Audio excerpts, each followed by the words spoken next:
නමෝ තස්ස භගවතු වරහතෝ සම්මා සම්බුද්දස්ස නමෝ තස්ස භගවතු වරහතෝ සම්මා සම්බුද්දස්ස නමෝ තස්ස භගවතු වරහතෝ සම්මා සම්බුද්දස්ස. පිංගතුනි, බුදුරජාණන් වහන්සේ ප්‍රතිපදා 4ක් පෙන්නලා තියෙනවා. එකක් තමයි සුඛාපටිපදා කිප්පා විඤ්ඤා. සැප සහිත ප්‍රතිපදාවකින් ඉක්මනින්ම නිවනට යන අය ඉන්නවා. සැප සහිත ප්‍රතිපදාවකින් ඉක්මනින් නිවන් දකින්න. එතකොට එයාගේ ප්‍රතිපදාව සැප සහිත වෙන්න නම් එයා සසරේ හොඳට පින් කරන්න ඕන කියලා. සසරේ පින් කරපු කෙනාට සංසාර ගමන සැප සහිතයි. එයාට සුගතිගාමීව කිසි කරදරයක් බාධාවක් නැතුව සැපසේ නිවනට යන්න පාර තියෙනවා. හැබැයි එයා ප්‍රඥාව වඩලා යෝනිසෝ මනසිකාරයේදීලා බණ භාවනා කරලා ධර්මාවබෝධයේ පිණිස විදර්ශනා නුවණ වඩලා නම් කිප්පා විඤ්ඤා සැනින් අවබෝධ වෙන්න. යන ප්‍රතිපදාවත් සැප සහිතයි, අවබෝධයත් ඒ වගේ. දැන් සීවලි හාමුදුරුවෝ ගැන හිතන්න. උන්වහන්සේට තිබ්බ ලැබීම විතරනේ අපි වැඩිපුර දන්නේ. උන්වහන්සේට මෙහෙම ලැබුණා කියලා දන්නවා. ඒ ලැබුණේ පිනට. උන්වහන්සේගේ අවබෝධයත් ඒ වගේ තමයි. බුදුරජාණන් වහන්සේ සීවලි කුමාරයාව එක්කන් ගිහිල්ලා සාරිපුත්ත හාමුදුරන්ට දුන්නේ, සාරිපුත්ත මේ සීවලිය පැවිදි කරන්න. ඔබ දැකලා තියෙනවා දරුවෝ පැවිදි වෙනවා. ඔය පැවිදි පින්කම් එහෙම පන්සල් වල එහෙම දැකලා ඇතින්නේ. සාමාන්‍යයෙන් පැවිදි කරනකොට අදත් කරන්න ඉස්සල්ලාම කෙස් ටිකක් ඉස්සල්ලා කපලා අතට දෙනවා. කේසා ලෝමා නඛා දන්තා තචෝ සිහි කරන්න කිය. සීවලි කුමාරයාට ඉස්සල්ලාම පළවෙනි කෙස් ටික කපලා අතට දුන්නා සීවලි. මේ කෙස් ගැන කේසා ලෝමා නඛා දන්තා තචෝ කියලා සිහි කරා. අර පළවෙනි කෙස් ටික සිහි කරනකොටම සෝවාන් ඵලයටපත් වුණා. දෙවනි කෙස් ටික කපලා අතට දුන්නා සීවලි. මේ කෙස් ගැන සිහි කරා. කේසා ලෝමා නඛා දන්තා තචෝ මේක පිළිකුලයි, මේක අසුබයක්. මෙහෙම මෙනෙහි කරනකොටම සකදාගාමි ඵලයටපත් වුණා. තුන්වෙනි කෙස් ටික කපලා අතට දුන්නා, අනාගාමී වුණා. හිස බාල අවසන් වෙනකොටම සිවුර පොරවන්නත් පෙරයි කියන රහත් වුණා. සීවලි කුමාරයාගේ අරහත්ත්වය ගැන තියෙන්නේ එහෙමයි. හිස මුඩු කරනකොට කෙස් ටික කපලා අවසන් වෙනකොට සිවුර පොරවන්නත් පෙර මාර්ගඵල ලැබලා රහත් වෙලා ඉවරයි. කිප්පා විඤ්ඤා කියන්නේ ඒකයි. සැනින් අවබෝධ එක ගාතාවයි සමහරලා. පොඩි උපක්‍රමයයි. සැනින් අවබෝධය කරා යනවා. එයි සසරේ ප්‍රඥාව වඩලා තියෙන, හොඳට නුවණ වඩලා. ඒ වගේමයි සසරේ පින පුරලා තියෙන කෙනාට ධර්ම අවබෝධයට යන්න තියෙන මාර්ගයේ සුඛාපටිපදා සැප සහිත මාර්ගය. එහෙමනම් අපිට සසරේ නිවන් දකින්න යන කෙනාට පිනක් තියෙන්න ඕනේ. ධර්මාවබෝධයේ පිණිස නුවණ පැත්ත ප්‍රඥාවත් පුරුදු කරලා ඒ නුවණත් දියුණු කරගෙන තියෙන්න. ඊළඟට බුදුහාමුදුරුවෝ පෙන්වුවා සමහරු ඉන්නවා පින් කරනවා, භාවනා කිරිල්ලක් නැහැ. එහෙමයි නැද්ද? කොච්චර ඉන්නවද? ඒ අය ධර්මයේ අවබෝධ කරන්න ගියාම ඒ අයට සුඛාපටිපදා මාර්ගයේ සැප සහිතයි. සසරේ පින් කරපු නිසා සුගති සහිත මාර්ගයක හොඳ සැප සම්පත් ඇති තැන්වල උපදිනවා. හැබැයි ධර්මාවබෝධය කරන්න ගියාම අමාරුයි. අවබෝධය බොහෝම අමාරුයි. ඒ සසරේ නුවණ වඩලා නැහැ. ප්‍රඥාව යෝනිසෝ මනසිකාරය වඩලා නැහැ කියලා. ඔබ අහලා සෝන හාමුදුරුවෝ. සෝන මහරහතන් වහන්සේ රජ පවුලක ඉපදිච්ච රාජ කුමාරී, බොහෝම සැපසේ හැදී වැඩුණා. එතකොට රජ පවුලක උපදින විශාල පෙර පිනක් තියෙන්න එපා. පිනකට තමයි රජ පවුලේ ඉපදුනේ. තරුණ වයසේම මේ රාජ කුමාරයාට බණ අහලා පැවිදි වෙන්න හිතිලා පැවිදි වුණා. පුදුම වීරියවන්තයි. පුදුම වීරියකින් බුදුහාමුදුරන්ගෙන් අවසර අරගෙන කැලේකට ගියා භාවනා කරා. ගල්ලෙනක් සුද්ධ කරගෙන සක්මන් මළුවකුත් හදාගෙන පටන් ගත්තා. කොහොම හරි නිවන් දකින්නවා කියලා. වීරිය වඩනවා, පුදුම වීරියක්. නිදි මරාගෙන භාවනා කරනවා. සමාධියක්වත් නැහැ. අවුරුද්දක් දෙකක් තුනක් ඔට්ටු වුණා. කිසිම සමාධි මාත්‍රයක් නැහැ. අන්තිමට දැඩි අධිෂ්ඨානයක් ඇති කරගත්තා. මැරුණත් මං වැඩේ නවත්තන්නේ නැහැ. සක්මන් කරලා අන්තිමට යටිපතුල් පැලුණා කියන. සක්මනේ ලේ හඩිය තියෙන තැන ලේ සක්මනේ යටිපතුල් පුපුරලා ලේ ගලන. අන්තිමට යටිපතුල බිම තියන්න බැරි වෙනකොට හිතුවා මැරුණත් නවත්තන්නේ නැහැ කියලා දන ගහගෙන දනිස් දෙකෙන් සක්මන් කරා කියන. කොහොමද වීරිය හිතන්නවත් පුළුවන්ද අපිට? ඒ තරම් වීරිය වැඩුවා. අවුරුද්දක් දෙකක් තුනක් නෙමේ, අවුරුදු 25ක්. පොඩි වීරියක් නෙමේ. අවුරුදු 25ක් වීරිය වඩලව සමාධි මාත්‍රයක් ඇති වුණේ නැහැ කිය. එතකොට බලන්න සසරේ සැපසහගත උපතක් ලැබුණා. රජ පවුල්වල ඉපදුනා. තරුණ වයසේදී පැවිදි වෙන්න හිත නැමුණා. සියලු දේවල් අතහැරලා පැවිදි වුණා. මේ අද වගේ කාලෙක නෙමෙයිනේ. බුදුහාමුදුරු වැඩ ඉන්නවා. අගසවුදෙනම වැඩ ඉන්නවා. 80 මහා ශ්‍රාවකයෝ වැඩ ඉන්නවා. එක ගාථාව අහලා මාර්ගඵල ලබන ශ්‍රාවකයෝ පහළ වෙනවා. 100,000 ගණන් මාර්ගඵලලාභී ගිහි අය ඉන්නවා. ඉර්ධි ප්‍රාතිහාර පාන රහතන් වහන්සේලා ඉන්නවා. එවැනි යුගයක අවුරුදු 25ක් භාවනා කරනවා සමාධියක්වත් නැහැ.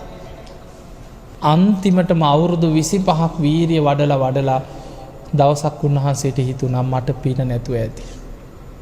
කොච්චර කල් මම වීරිය වැඩුවද?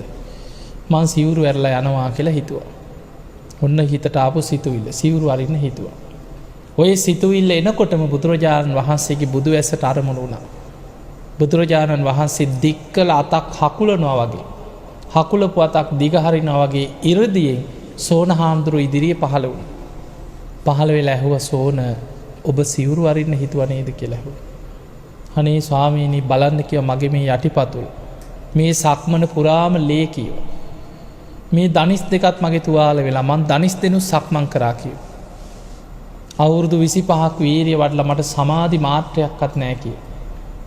බුදුරජාණන් වහන්සේ අහනවා සෝන ඔබ ගිහි කාලේ පැවිදි වෙන්න කලින් ඔබ රාජකුමාරයෙක් නේද? එහෙමයි ස්වාමීනි කිව්වා. ඔබ ඒ කාලේ ආස කරේ ඔබේ විනෝදේ මොකද්ද කියලා. ඔබ ඒ කාලේ මාලිගාවේදී කැමති මොකේද? ස්වාමීනි මං හරි ආසයි කිව්වා ඉස්සර සිතාර් වාදනය කරා. සිතාර් වාදනයට ආසයි කිව්වා. එතකොට බුදුරජාණන් වහන්සේ අහනවා සෝන ඔබ සිතාර් වාදනය කරා නම් ඔබ සිතාර් වාදනය කරනකොට සිතාරේ තත් ඕනෑවට වැඩිය තද කරලා හිර කරොත් මිහිරි සොරයක් ගන්න පුළුවන්ද කියලා ඇහුවා. අනේ ස්වාමීනි එහෙමනම් බෑ කිව්වා. එහෙනම් ඕනෑවට වැඩිය තත් ලිහිල් කරලා බුරුල් කරලා තිබ්බොත් ඒත් බෑ කිව්වා. එහෙනම් කොහොමද ඇහුවා වාදනය කරේ? ස්වාමීනි වැඩිපුර තද කරන්නේ නැතුව බුරුල් කරන්නෙත් නැතුව සුසර කරලා අවශ්‍ය ප්‍රමාණයට මිහිරි හඬක් එන විදිහට සුසර කරලා තත් ටික තියාගත් එහෙමයි.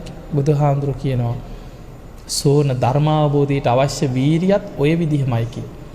ඕනෑවට වැඩිය වීරිය වැඩි වෙච්ච ගමන් හිත උද්දච්චයට යන කලබලි වැඩි. අපි කියන හදිසියට මොකුත් කරගන්න බෑ කියලා කලබලයි. කොහොම හරි කරන කොහොම හරි නිවන් දකින්න කොහොම හරි නිවන් දකින්න කියලා පුදුම කලබලයක්. හිත විසිරෙන උද්දච්චයට යන. ඊළඟට වීරිය අඩු වෙච්ච ගමන් මොකද වෙන්නේ?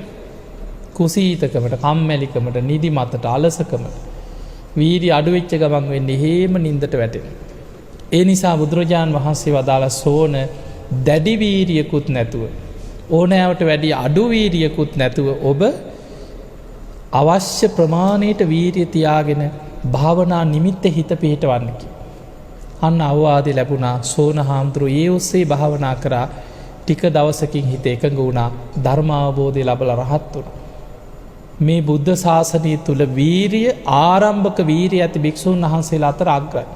නමුත් ඔබ හිතන්න මේ දේශනාවෙන් තේරුම් ගන්න ඕන දෙයක් තමයි 80 මහා ශ්‍රාවකයන්ට අයිති කල්ප ලක්ෂයක් පාරමී පුරන්න ඕන කියන 80 මහා ශ්‍රාවක තනතුරක් ලබන්න.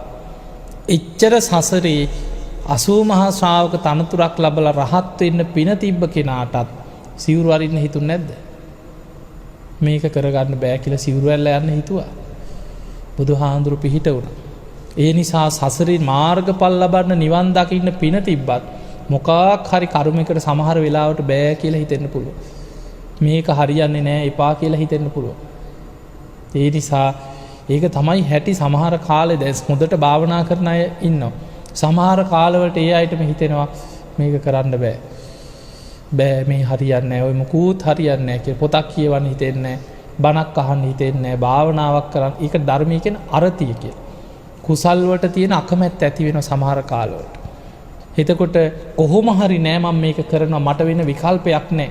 බුදුහාඳුරු පෙන්නන මරණ සතිය වඩන්න කියලා. මරණය සිහි කිරීමමයි කියනවා ධර්මාවබෝධයට අප්‍රමාදී භාවය ඇති කරගන්න තියෙන භාවනාව. එහෙම තමයි ධර්මය අල්ලගන්න තියෙන්නේ. ඊළඟට බුදුරජාණන් වහන්සේ පෙන්නවා දැන් ඔය එහෙම වෙන්නේ ඇයි? සසරේ පින ගොඩක් බලවත්. සුඛාපටිපද සැප සහිත මාර්ගය. හැබැයි අර ප්‍රඥාව පැත්ත අඩුවෙන් වඩලා තියෙනවා. ඒ නිසා තමයි නිවන් දකින්න ගියාම ලොකු උත්සාහයක් ගන්න වෙනවා නුවණ ඇති කරගන්න. ඊළඟට බුදුහාඳුරු පෙන්නවා තව කොටසක් ඉන්නවා ප්‍රඥාව පැත්ත හොඳට වඩනවා. හැබැයි පින් කරන්න. එහෙම අයත් නැද්ද? පිනට කරහන ඔය පින් කරලා වැඩක් නෑ. ඌවට සංසාරෙ දික් වෙනවා. ඔය උඹලා මල් පූජා කර කර ඌවා කරලා හරියනවද? මේ භාවනා කරන්නේ නැද්ද? ඔහොමයි නැද්ද අපි අතරේ? ඉන්නවා. ඔය බුදුන් ඇඳලා මල් පූජා කරලා ඔය බුද්ධ පූජාවල් තියලා ඕවෙන් කොහොමද නිවන් දැක්කේ? ඕවා කරලා හරියන්නේ නැහැ. භාවනා කරන්න කී ඉන්නේ. පිනක් කරන්නේ. අපි හිතමු යා ඇත්තටම භාවනාම කරා කියලා හිතමු. යා හරියට භාවනා කරපු කෙනෙක්. හැබැයි යා අර වගේ පින්කම් වලට කැමති නැහැ. භාවනාවෙමයි හිටියේ කියලා. එයා නිවන් දකින්න ගියාම යාට ලැබෙන මාර්ගය දුක්ඛාපටිපද. දුක් සහිත මාර්ගයක්. ඇයි සසරේ පින නැහැ. පින් කරලා නැහැ. නිවන් දකින්න ගියාම බොහෝම දුක් සහිත මාර්ගය. හැබැයි බණ පදයක් ඇහුවත් ඇති.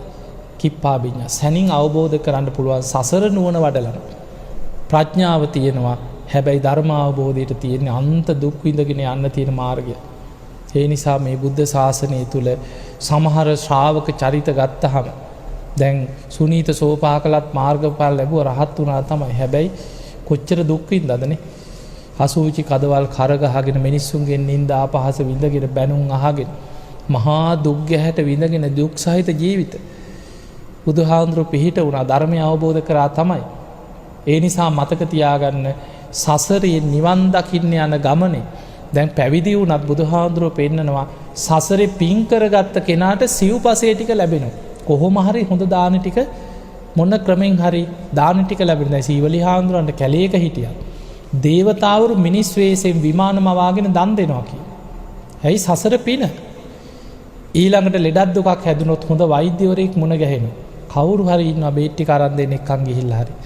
උදව්වට උපකාරයට කවුරු හරි පිහිටට ඉන්නවා ජීවිතේ. හොඳ සිවුරු පිරිකර ලැබෙනවා. ඇයි සසර පින. කුටි සෙනසුන් ආරාම මිනිස්සු හදලා පූජා කරනවා. පැවිද්දෙකුට අවශ්‍ය චීවර පිණ්ඩපාත සේනාසන ගිලන්පස.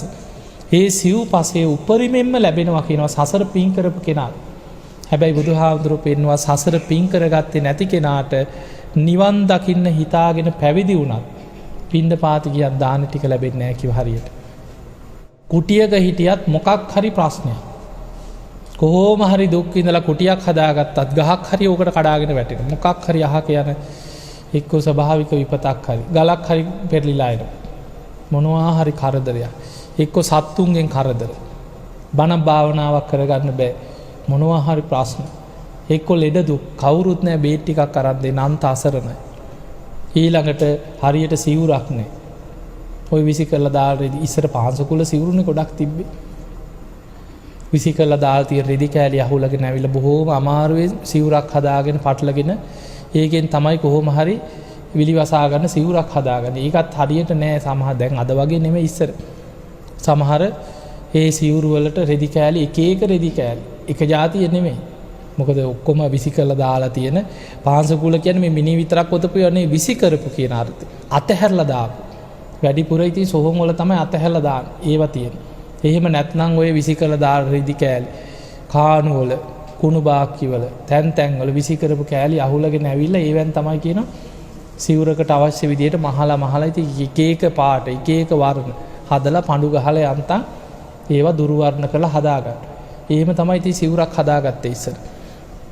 එතකොට සසර පින නැති කෙනාට පින අඩු කෙනාට පැවිදි ජීවිතේ සිව්පසේ ටික ලැබෙන්නේ නැහැ කියන. ඒ නිසා පින්වතුනි සංසාරේ නිවන් දකින්න ගියත් පිනත් අවශ්‍යයි.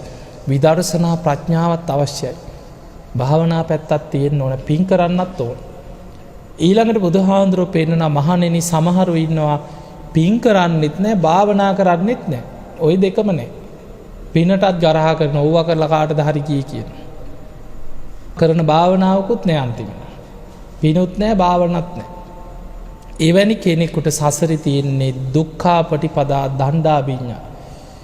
සසරේ දුක් සහිත මාර්ගයක් එයාට යන්න තියෙන.